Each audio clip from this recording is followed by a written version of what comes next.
Thank you, Herman. And I would like to move to concluding part of our meeting. I will make a couple of remarks just to conclude today's meeting.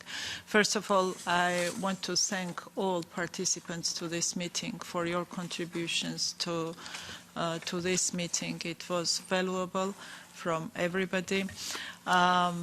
And I will highlight a couple of things. We had, I think, good discussion. Maybe some comments we are not that pleasant to hear, but still it is good that that was mentioned here in this format. But at the same time, there are a couple of things that I cannot live without commenting. That's what we heard today in this hall.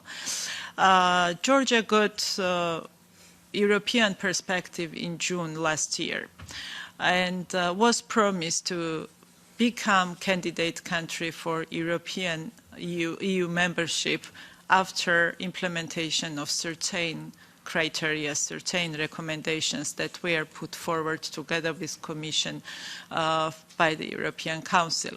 And that is the process that is still going on in Georgia, and we do think that we have delivered on some of them. Of course, there is a process of assessment what we have delivered when it comes to 12 recommendations.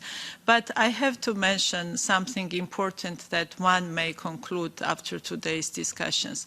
Yes, this is important, but there is something more that is still questioned when it comes to Georgia's European perspective. And that is something I think that we have to avoid.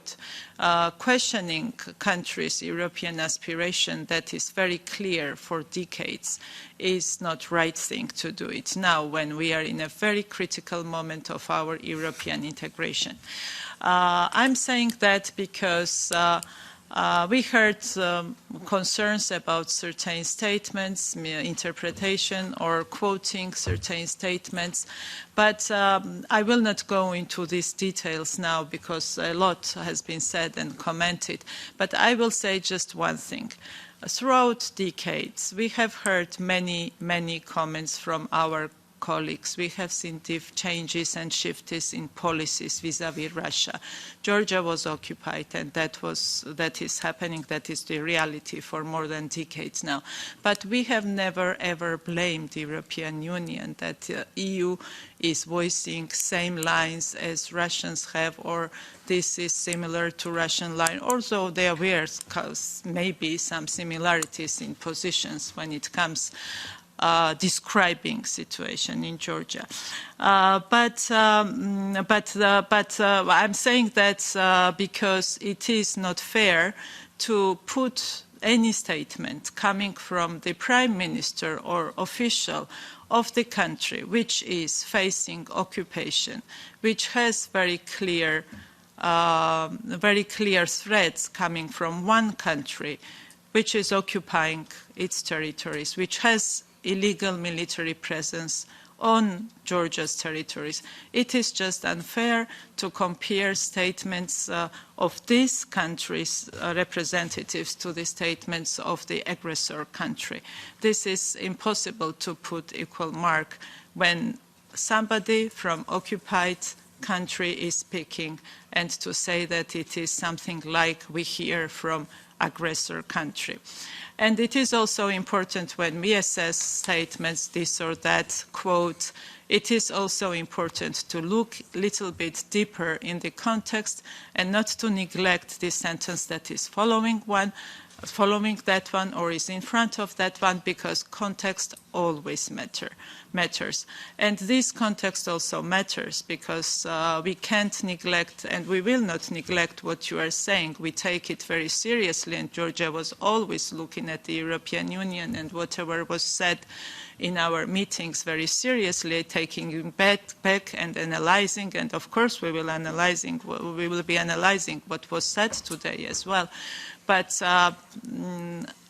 to conclude one thing, I don't want to see succeeding Russia's policy to see the result, what I'm sure they have as a goal to achieve, to create huge gap between European Union and Georgia, and not to let sovereign countries to decide their future and be part of the European and Euro-Atlantic family as we want it.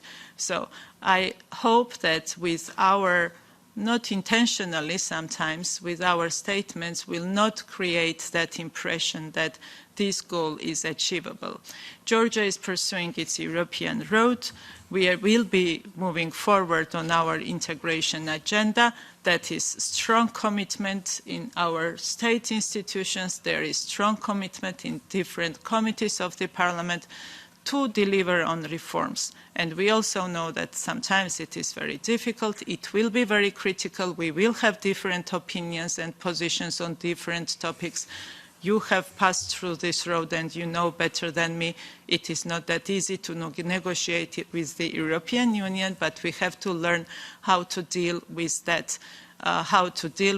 Without questioning the key thing, which is geopolitical choice of Georgia, which is very clear, which is always there for 30 years, I would say, and that is for us a matter of our life, not only our choice. So with that, I thank you all again for your contributions. I still think that that was very, very interesting and good meeting to have this opportunity to have very open discussions, but we all have something to take back home and think how we can cooperate better, how to reach the same goal we have, to have Georgia within the European family and achieve that goal sometime soon, not late. Thank you.